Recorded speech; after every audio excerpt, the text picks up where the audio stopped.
咁呢隻咧就玫瑰金啦，43針啊嘛，咁啊綠色，因為綠色又好似好靚喎。係呢隻錶咧，老實講啊，我哋咧3個人咧都唔會戴住手頭嚟講隻錶，因為咧最咗花咗我叫醫生陪嘅。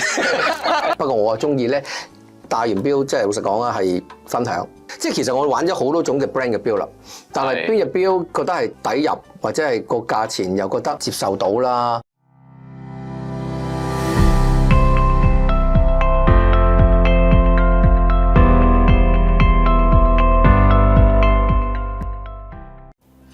Hello， 大家 fans， 喂，又見面啦 ！Hello， 大家好，終於有時間見大家啦。咁啊，我哋今集嘅雙標導航咧，係咯，係啊，講埋呢一集嚇。咁呢一集有咩特別啲？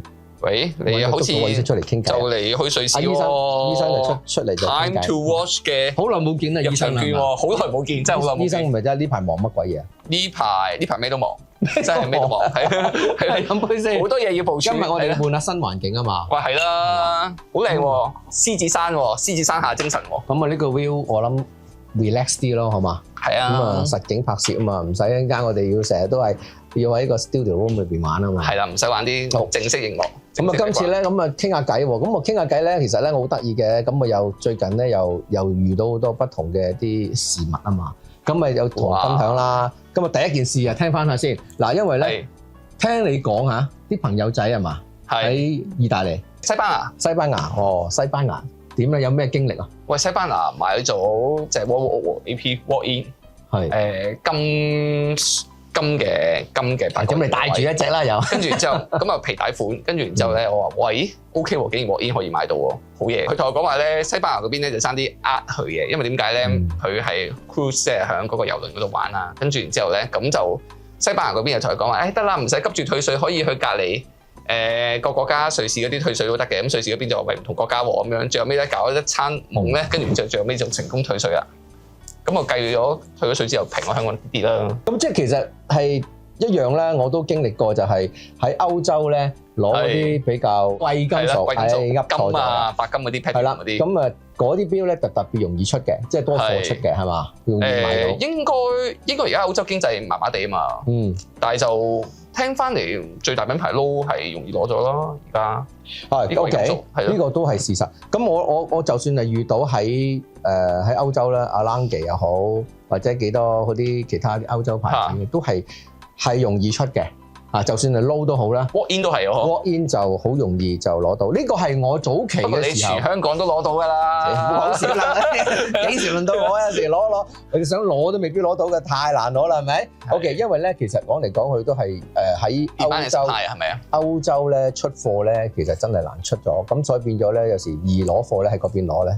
即係嗰啲貴金屬啦，咁我覺得咧，即係其實錶咧就喺我以前曾經講過㗎，甚至乎咧要攞撈咧嚇，係會比以前易好多啦，同埋咧個二手價，哇！即係我睇到咧，你買二手錶啊抵過你去走去鋪貼攞錶㗎。咁理論上不嬲都係㗎啦，即係唔係應該話咁樣？如果唔計話炒嘅年代咧，應該理論上二手係平過一手噶嘛，即係唔好話錶啦，即係手機啊，所有嘢都係啦，樓都係啦，係咪？係啊，車都係啦，即係咁講。其實今次咧，我又諗咗最近同啲即係嗰啲真係 watch manufacturer 唔係 watch maker 啦，因為同佢傾偈咧，就做好多即係唔同嘅錶。咁當然有啲係機械錶係用咗啲杭州機芯啦，即係中國機芯為主啦。咁啊出啲貨啦，哇！我睇完之後咧，我都呆咗。To be on。幾千蚊，係即係就算係3-4千蚊已經攞到錶。咁你中國大陸咁啊做啲貨，如果你做 2BN 同歐洲得瑞士比啦嚇，咁啊又覺得有啲難度喎，即係嗰個價錢相差咁遠。喂，咁瑞士啲點樣可以再競爭咧嚇？諗緊嘅。咁好啦，跟住之後嗰啲同我講話啲錶咧，佢話如果你買香港啊，唉冇得做啦香港。根本咧即係香港咧根本而家咧嗰個我諗係個 market 萎縮緊。demand 少咗啦，內地嗰紮富豪過嚟香港嘅興趣買嘢嘅購物嘅意欲細咗啦。係啊，嗰啲錶咧，咁我就咁我諗緊啦，有啲所堪稱叫名牌子啦、大牌子啦，都係用大陸機芯噶嘛。咁大陸機芯嘅時候咧，買緊幾萬蚊一隻，咁我諗緊，咁點樣競爭咧？嗱 2BN 買都平啦。係 Q shape 嗰啲咧，即係嗰啲而家嗰啲 CNC 咧係做出嚟嘅效果咧，即係個表面嗰啲，係啊表面啊嘛，係嗰啲即係嗰啲雕刻啊，係啦，磨出嚟嘅又係好似做到好接近㗎嘛。當然其實用鏡睇落去咧睇得出嘅，分得別得到。咁但係問題，如果你話一般嘅人嚟講係分唔到㗎。咁分唔到嘅時候，閃一閃啫嘛，樣一樣啫嘛。冇嘅，即係好似 synthetic diamond 會對冧咗，即係 natural diamond 嚟假咯。咁問題就係你會嚟緊買大陸錶定係買瑞士錶啊？咁要睇下本身錶嘅作用係咩嘅喎。如果我知錶係要計時功能，其實可以唔使戴錶嘅喎。Exactly。係。咁如果個錶唔係我嚟計時功能，佢係想要一個 show off 炫耀嘅功能嘅話咧，咁我會揀一隻好保值嘅錶咯。講真啦，我送嗰隻錶俾人，隻錶咧就算買咩價錢都好咧，就純粹係收埋嘅啫，跟住自己喺度洗手機嘅啫，手機，因為咧，唔係又好老實，好貴嘅錶你會唔會粗大啊？即係咁講，又係咁，嗱呢個係真嘅喎。唔係嗱就係又係一個品牌咯，所以咪就係嗰個品牌就係撈就先會粗大。有時咧買隻錶翻嚟咧，啲人就會問你，你買過啲即係靚錶 PP 咁樣，你擺咗夾埋有咩意思啫？都唔戴嘅，又冇意義嘅。得閒唔好嗌啊！我都死都會戴㗎，好似我呢一隻都係啤酒，我舊年買咗，跟住我都會即係點都會戴。即係如果講翻一早少少啲即係 gimmick 嘢，唔係 gimmick，應該係話啲嗰啲古仔，真係佢嘅 Calendar in Line 咧係喺我覺得嚟講係非常之 easy 嘅，即係佢教啊調教咧唔會話有亂。其他嗰啲譬草咧一吞錯咗個 program 一亂咗咧，又攞翻去廠啦。我攞咗一隻啦，已經翻咗去廠啦，咁又可能半年之後先翻嚟。唉 ，Perpetual 真係唔敢玩啦呢個。咁啊講翻嚟，冇又唔係。咁啊呢個講緊個錶咧，個 market 咧咪好差嘅。咁我啲朋友仔咧就話做錶咧走咗去咩啦？走咗去出口啦，杜拜啊，係啊，香港就唔想做啊。如果杜拜個市場都幾好喎，真係。我見有一紮印度嘅病人已經慢慢 move 咗去杜拜嗰邊咯喎。哦，唔單止啊，唔係錶呢行啊，好多朋友咧其他行業啊，即係 merchandiser 啊，即係係咯，真係商人都係走咗去杜拜啊，開分公司喎。調翻轉啊，將亞太區個 business 咧搬咗過去杜拜喎。係。咁啊奇怪，點解中意杜拜啊？佢哋話因為嗱咁講，印度人做生意，佢哋嘅即係將中國嘅貨物出口去印度噶嘛。咁佢話響第一杜拜係近印度更近，跟住之後咧，另外第二咧就係咧，佢話咧佢嗰邊嘅 business 嘅 opportunity， 即係講緊嗰個機會多啲。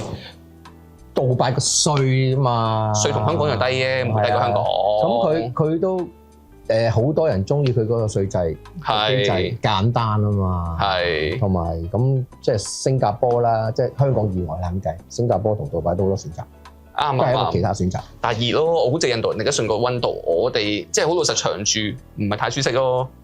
係啊，即係好老實咧就係，如果嗰度有多錢俾你揾，你又要還要。咁啊講翻個笑話啫，今日其實講翻錶嘅世界喎，咁啊錶世界咧就啲錶咧未話俾我聽咧就好得意嘅，咁而家個市場咧就走向咩路線啦？究竟即係喺我最近收到嘅消息啊，當然就即係 long 轉咪不停咁開鋪貼，我上次都講過噶，不停咁開鋪貼，係咪真係好賺咧？但係嗰個 long 轉嗰個 revenue 咧，或者個量咧跌緊嘅喎，跌緊啊嘛，跌咗好勁喎，最深遠係佢喎，差唔多60%。哇，咁啊慘喎 ，cost 大咗，跟住 revenue 跌咗。係啊，我就唔知啦。好啦，跟住啲錶啊，全部咧就推高貴金屬。不過有時難嘅，我估佢由自己開鋪貼嗰時候，咁你自己係一個 distributor，你敢唔敢攞咁多貨啦？即係好似我係賣手機嘅，咁 Apple Store 又開緊不停咁開緊嗰時，我都唔敢攞咁多蘋果手機嚟擺喺自己間鋪賣啦。即係呢個現實嚟㗎，係咪先？都係㗎。咁你其實我話你 AD 究竟揸貨唔揸貨？你唔揸貨咪第日唔俾你代理嘅啫，俾少啲你咯。下次好事嘅時候你冇錶咯。係。咁你點咩？錯定唔錯啊？係，真係好難啊，好難玩。係啊，咁啊，所以我自己覺得啦，當然如果 AD 咧都有兩難局面嘅，一個就係坐貨，一個咧就驚砸死貨。同埋而家加息環境，佢坐貨成本貴咗，即係因為等於我哋股票㗎嘛，即係我哋成日都話將錶變咗金融嗰個產品嘅時候咧，其實嗰啲所有嘢就會一理通百理明嘅。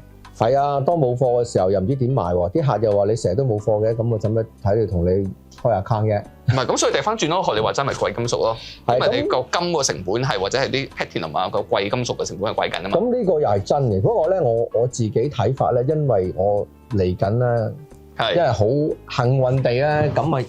我舊年咧，我記得咧，我係去 Watch and Wonders 咧，就因為 VC 請咗我去，咁啊請咗我去之後咧，咁啊，其實咧我係學到好多嘢啦。第一次好眼界啊，係咪啊？瑞士即係當時我喺度諗緊個夢想嚟㗎嘛，因為喂做玩錶咧，原來去瑞士 Geneva 咧係一個好有即係機會俾你見識呢個世界嘅錶個世界啊嘛。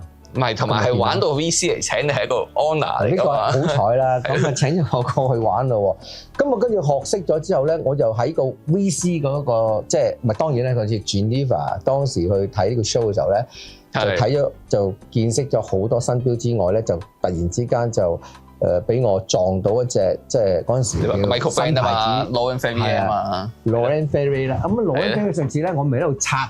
我哋即係為咗開箱嘅，係啊，咁咧就攞咗隻貨咧，咁我呢隻咧就係即係攞嚟去大家攞嚟 top 呢一隻錶咧，即係講翻轉頭啊，即係有兩隻咧就係 Moon Face 啊，一隻就係呢一隻嘅好靚嘅 dial 啊，係即係綠色好靚，真係好靚。呢隻咧就係一個 Michael Rotor 嘅錶啦。咁同埋我覺得佢個機芯真係，佢嗰啲雕刻度真係拍得住錶王 PP 喎。講真，兩次咧我就經歷咗呢個啦，咁啊翻到嚟咧就。其實舊年嚟講咧，即係喺2024年嘅個 show 咧，咁我就去咗睇完之後，就有好幾隻錶咁啊入咗手啦。係啊係啊。咁入咗手之後咧，就發覺當然啦係最中意嘅都係一個 brand 呢個 Michael brand 啊。係。呢個 brand 之後咧，我有奇怪地方㗎。咁佢嘅錶呢隻錶咧，我喺佢嘅 website 係揾唔翻嘅。誒，即係已經停咗餐啦？啊，你問得好。咁我又問極佢都冇答過呢個答案。咁究竟佢嘅而家嘅 list price 係幾多錢咧？嗱，曾經嘅 list price 就定過接近60萬㗎啦。咁但係而家嚟緊佢又唔做。上次喺 catalog 仲見到嘅喎，上次睇書仔。但係問好似玩 LEGO 細細個買 LEGO 咩？LEGO 書已經冇咗個 website 度。咁啊，好幸運地啦，今次咧呢個 brand 咧就請我過去啦。又請我過去，咁啊到時咧，我哋4月1號咧就喺嗰邊就會出現啦，又去 Watch Wonders 啦，所以咧就會有一個類似嘅一個咁樣。我見已經有埋咩咯喎，要姐有 QR code 啦，係啊，係啦，呢一個咧就係咁樣類似咁嘅 pass 去到嚇，咁我哋過到去咧，咁啊又有個當然啦，有個樣仔啦，咁啊就會到時咧就會 pass 去到過去又玩多一次啦，咁其實呢個咧係意思係咩咧？就係即係嗰個1、2、3就係俾一啲SSD 你即係你可以頭3日去啦。頭嗰3日咧係真係佢哋邀請先有得去嘅。後邊嗰度咧就 public 嘅 OK。咁俾錢買飛啦。咁呢個咧就好幸運地咧，佢哋請我哋過去。哇！咁啊呢個我哋到時我哋都要逗留嘅時間比較長啊。點解咧？咁係點啊？即係會唔會1、2、3日嘅嘢會唔會 public 睇嘅都會睇？你哋睇唔到，我哋啲凡人睇唔到你哋神仙睇嘅嘢。都係我諗係一樣嗰啲標嘅啫 show，不過佢可能會有好多有啲 function 或者成嗰啲 event，咁佢會講多啲嘢，同埋咧佢有啲另外就俾一啲記者啊、傳媒啊或者係 collector 啊，咁咧就去先睹為快啦。咁費事咁多人嗰啲。好啦，今年咧就係4月1號。至到4月7號呢個 Watch and Wonders 啦，咁呢一個嘅 show 咧，咁呢次有幸啦，就過去又再去睇下錶。與此同時，咁 Laurent Ferrier 咧，咁個老闆咧就邀請我去睇廠喎。瑞士睇廠都係轉呢塊係咪啊？係啊，喺嗰附近咯。咁佢哋到時咧就邀請佢睇廠之後咧，就訪問下老闆。訪問老闆之後咧，咁就問翻下呢個最緊要呢個。即係呢個錶咧，點解唔出嘅咧？係咪啲金屬太貴咧？唔係，佢仲有冇金錶？金屬有限啫，佢好多金錶。係咯，咁啊唔關事啦。問題咧，我又覺得咧，因為個 dial 綠色，我估啫。呢隻 dial 就難做，係，即係呢個 dial 就非常之難做啊。第二咧，就係可能喺佢眼中做咗好多塊，咁先得好少數量係成功。That's why 呢隻嘢咧，我諗下，佢可能咧。計個數咧，好似唔係好着數喎，都係唔好做啦。我覺得可能咁，所以咧佢停咗先。咁但係呢隻嘢咧，如果係呢隻咧，真係其實我覺得咧，當然你望落去又好似唔係喎，但係戴上手斯文嘅喎。我記得上次嗰時候咩？係啦，輸入代號係啦，即係你問我嗱，我好老實，我對正裝標麻麻地啦。之前我成日都講過啦。但係真係 OK 嘅喎，同埋佢個皮帶即係但係配得嚟，對於個金嘅咁我有個 body 係真係我覺得 OK 喎，個 case 係啊靚係啊。嗱呢個咧而家幾多錢啊？市價咁樣停咗餐都唔知啊，因為都唔知咩價錢。當然咧喺個 brand 嚟講咧，我就欣賞佢真係嗰個工藝嘅。其實同埋嗰個機芯真係玩錶咧，點解要玩到透明啫？其實透底下，咁都係睇翻佢個機芯點玩法嘅啫。如果你錶買到咁鬼貴嚇，咁啊下下都幾十萬，咁啊講真句，通脹啊嘛。買手機乜嘢都有啦 ，iWatch 乜嘢都有啦。咁如果你唔係睇佢工藝嘅咧，又冇乜嘢好玩嘅喎，值咁嘅價錢啊，係咪先？咁所以點都好啦，都係講緊睇下打磨。我想問下，如果係瑞士嘅錶，跟住如果用中國嘅機芯，係made in邊度咧？佢係咪擺機芯嘅位置就？再講一次，瑞士生產即係瑞士組裝國內機芯，咁係made in邊度啊？都係中國，都係中國。因為生產一隻瑞士錶咧，由設計開始，係你就要設計圖，去到組裝嘅過程裏邊有超過60%。咁個機芯佔多60%咩？個生產機芯佔60%都唔得，因為個機芯一定要用翻瑞士。一定要瑞士機芯。即係如果你話自己，即係機芯咪佔最重嗰部分啊嘛。OK。咁然後你其他嘅殼啊組裝，所以有啲咧即係細嘅品牌啦，即係啲 V 仔啊啲品牌啊或者咩咧，佢就用一啲日本仔機芯，早期嘅就係用大陸機芯，有啲嘅其他嗰啲 independent 嗰啲咧，有時佢都會攞最簡單都攞啲日本仔機芯嘅，咁 Miyota 啊，或者係其他嗰啲日本仔啦，咁佢都係send 咗過去瑞士裝嵌，咁你先至再堪稱啦。如果你話用翻中國機芯咧，就永遠都係屬於中國嘅。咁如果用日本機芯咧，又可以變瑞士？日本機芯咧，通常咧咁嘅，佢都唔會講瑞士乜㗎啦。OK。因為日本始終嚟講，你要用翻嘅瑞士機芯，即係一定要係個機芯，跟住再加10%。OK。呢個係即係喺瑞士呢個嚴格嘅要求嚟。OK。即係個品質要求啦。即係好似想當年那些年製衣要幾多 percentage 嘅工序喺香港只可以 made in Hong Kong，當然啦，而家都喺香港都屬於中國啦。對啊，即係喺嗰個關稅嚟講，係啊。咁你同埋係啦，咁所以就冇分別啦。咁啊，其實呢個都合情合理嘅，咁佢補貼翻佢瑞士品質啊嘛，即係等於法國咁波爾多咁嗰啲酒都係有佢嘅要求㗎，或者香檳係上拼都要有呢個古仔啊，係咪先？冇錯，因為其實呢個補貼翻自己嘅內嗰個國內嗰個即係一啲嘅生意出口啫個標準啦，咁嘅 quality。咁當然啦 Genever Seal 啊，或者係PP Seal 啊，咁佢哋 PP 係最型嗰啲嘛，自己 Seal 啦嚇。係。OK，咁啊嗰個品質控制係佢哋 standard 啦。係就 PP standard 啦，就係自己 standard。嗱，今次咧我即係當然啦，做咗呢一個嘅錄影之前咧，就諗緊分享下咧，佢如果我有機會有幸的話咧，就係訪問到啲唔同嘅老闆，或者影到啲嘢咧，咁下次咧就可以過嚟咧就分享下喺 Geneva 有另外一個 watch 嘅一個 event 啊嘛，咁就係嗰個叫 Time to Watch 嘛。係。但係而家咧玩錶咧玩 independent 嗰啲錶咧，即係嗰啲 micro brand 嗰啲咁又覺得佢比較冇嗰個包袱，所以諗嗰啲嘢咧可以古靈精怪。咁有啲乜嘢咧？K-Tron 啊 ，Tos 啊，咁又訪問下 Wolf 嗰隻有一個。即係我有咧幾個佢嘅嗰啲 Wider，係，咁你都見過㗎啦。Wolf 最出名係嗰啲盒啦。但係點解咁多隻係得佢成功咧？咁我又想八下佢嘅心得，點解做得好啦？我諗最重要一樣嘢嘅就係咧，好驚啲 Wider 咧就令到上次啲錶上次。咁啊用 Wolf 咧，咁肯定 guarantee 到啦。我覺得咁啊 secure 到呢隻嘢咧，簡單嚟講嚇。係。好啦，咁啊當然啦，又有啲嘅小品牌啦，咁我就坦白講又唔係好識嘅。我真係今次咧再過去打開眼界。好，最緊要玩個 brand 點玩咋？品牌係啊，品牌而家呢個世代好難喎。係最近咧，我又同啲即係廠家傾偈嘅時候，佢係幫嗰啲大牌子有啲 fashion band 做一啲嘅咩嘛，做一啲即係嗰啲 ODM 啊 OEM 喎。係。哇，好鬼！佢話個量做得幾好喎。你講話大品牌嘅錶，唔係嘅 OEM 嘅咩事？做咩事？佢係本身係做包包啊、fashion 嘅嘢，OK，luxury 嗰啲嘢咧。係。咁佢又做錶啊嘛。咁佢做 OEM，但係通常都以石英錶為主，因為香港通常都係石英錶，即係簡單啲啦，強項啊嘛。冇錯。咁佢又即係設計咗好多款，然後就去即係賣啦。咁但係其實佢嗰個錶個量咧係增加緊。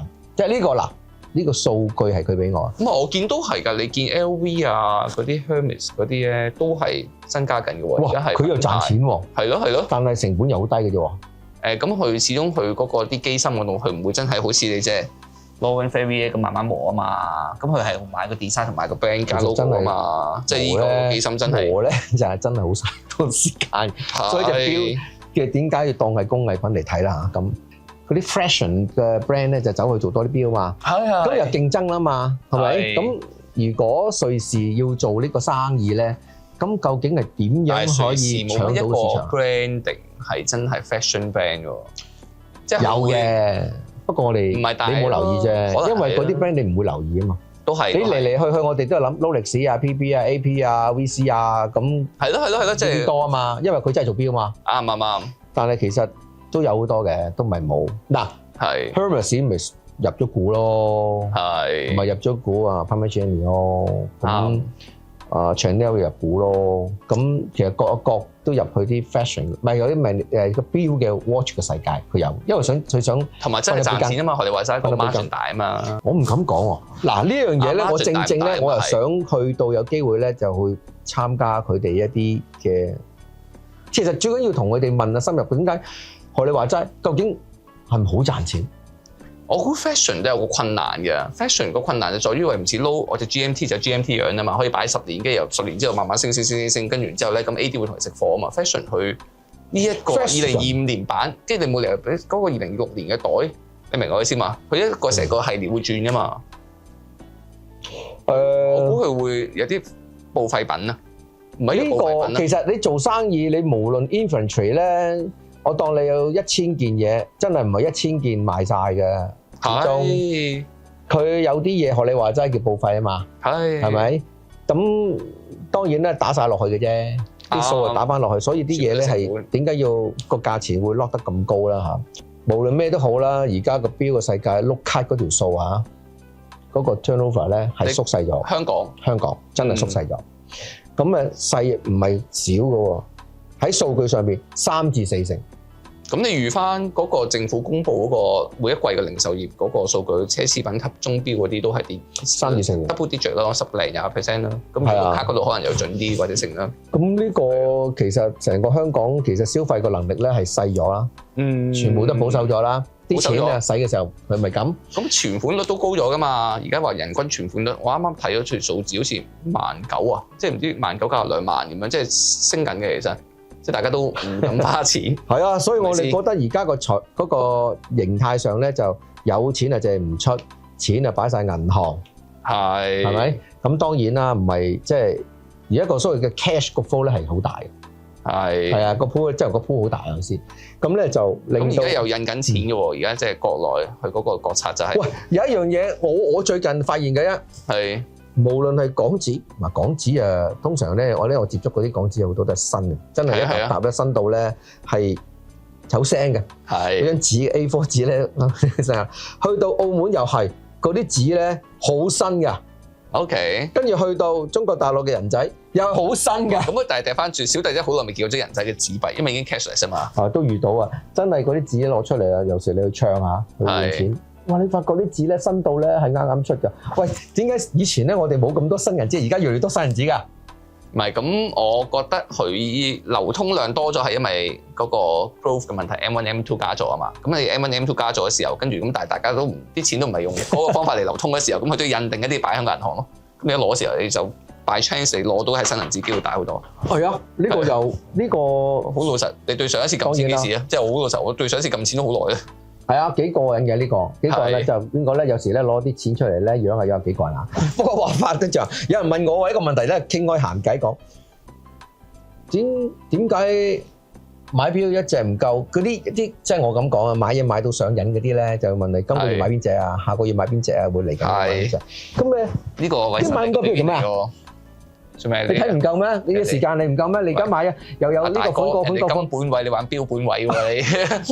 咁我又諗喎，我又解釋我一個古仔解釋嘅。我驚港紙又越嚟越唔值錢啊，貶值啊，跟住又揸美金，美金又話咧，美金都貶值喎，其實。係啊，美金又話跌緊啊，咁啊又話唔安全啊，咁好啦，瑞士咁瑞士咯，咁瑞士佢咁瑞士梗係唔係揸？瑞士冇息㗎嘛，瑞士冇息係揸標啦，揸翻10。因為標年加價啊嘛。係。發瘟喎，啲標咧，你啲撈啊 benchmark，哇撈7%，你咁樣複息10幾啫嘛，係10幾又貴金屬啦，地通拿嗰啲係咯10幾，黐線真係。咁我見到 PP 又加喎，4月1號又話加喎，咁你個個都話加，咁好啦，你咪揸標咯，咪個 portfolio 揾得啲落去咯，唔好成日都係下下都係揸股票啊嘛。係股票真係喂好危啦而家。好啦，咁有啲師兄啊傾偈喎，咁啊傾偈佢講話，喂，屌你成日都下下都咁買標發，睇下買到幾時發癲咧咁講，咁我又諗緊，唉，都唔知㗎，有時啲嘢咧真係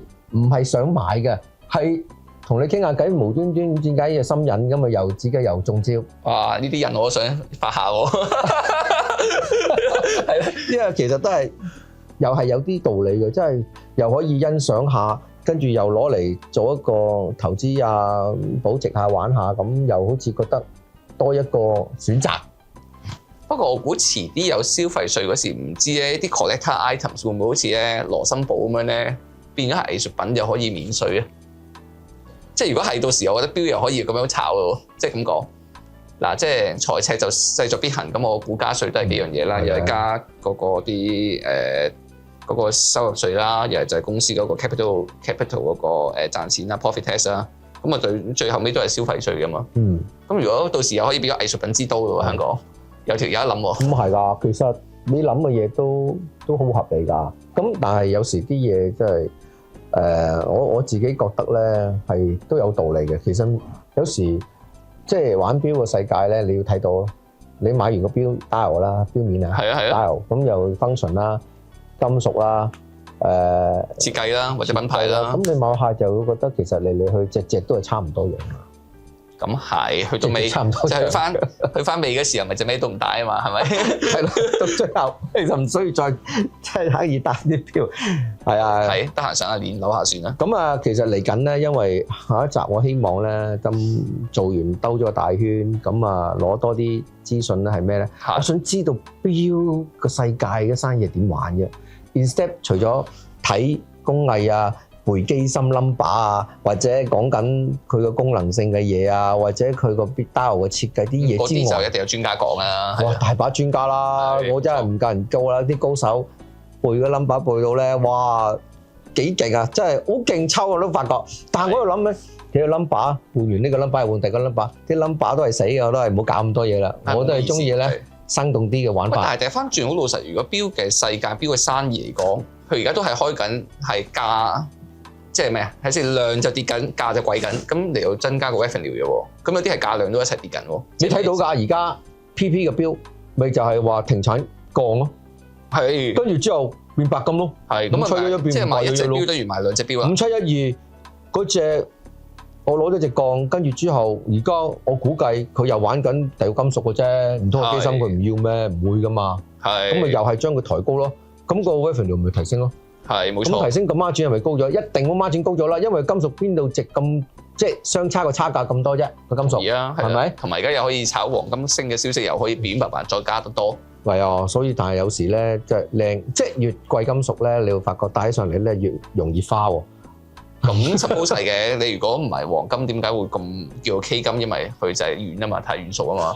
係啊，所以咪撈下啲銅啊，撈下啲其他金屬，變成一啲 rose gold 嗰啲嘢啦嚇。係。或者 anyway， 有人就玩翻一啲即係青銅啊、黃銅啊嗰啲咁樣嘅金屬，喂，減低成本啊！簡單嚟講，將個即係因為太實在太金太一路咁升，一路做完之後，跟住又升嘅時候。當然啦，你要定咗個價啦，又唔可以翻轉頭。係，所以我成日都諗緊呢隻錶咧，究竟個原意係發生咩事？點解好似已經唔再有啊？係咪啊？係啊，promo 我覺得唔知點解。好啦，咁啊過到去有機會我瑞士翻嚟啦，再了解下啦。好啦，成件事咧，今日咧我哋分享到現在啦。咁我哋想希望下次就捉阿醫生出嚟再傾下偈啦。可以啊。咁啊，睇下你又再入咗啲乜嘢，你嘅靚錶嘅愛好啦。呢期我真係 focus 喺股票為主喎。哦，係啊，聽講話一個禮拜就買咗2隻 PP 啦，賺咗。冇。賺咗2隻 PP 嘅錢啦，哇！你真係真係冇得頂。呢期股票我覺得都係一個好大表彩咧，波動市又容易跟住啲咩？一見面第一件事，咁我話俾你聽，喂，唔係我又賺咗幾隻 PP 嘅錢翻嚟啦，哇！真係冇犀利。所以咧，其實咧留言俾阿醫生問下佢究竟有啲乜嘢再嚟緊有啲值得炒啊？呢期啊，係乜嘢事啊？呢期好難睇，真係好難睇。又難睇，次你都話難睇，但係次都話賺咗好多錢嘅喎，係嘛？好彩幸運，係睇唔通啊！呢期係啊，咁好啦，咁啊多謝大家嘅咩啦，係啦，留到而家啦，咁啊下次我哋大家翻嚟再傾下偈好唔好？係啦，等你瑞士翻嚟話俾我哋聽有啲咩新嘢啊！好多謝晒，thank you，拜拜。